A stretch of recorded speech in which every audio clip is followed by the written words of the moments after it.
नाज़रीन, नौशेरो फेरोज़ मां ख़बर आहे जेका मां ताईं पहुचायूं पिया। ज़ाहिद हुसैन खोखर जी रिपोर्ट मुताबिक़ IBA 40+ waiting teachers PST JST पंहिंजे हक़नि जे हासिलात ते नेशनल प्रेस क्लब अॻियां सरापा एहतजाज आहिनि।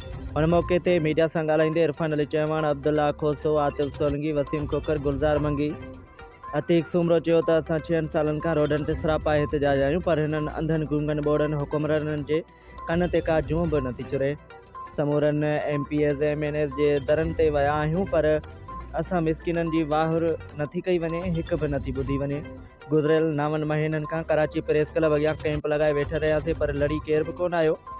असांजे उमिरि वधी वई आहे, असां परेशान आहियूं। असां हुकूमत खां मुतालबो था करियूं त फ़ौरन असांखे ऑफर आर्डर ॾेई असांजी बेचैनी दूर कई वञे।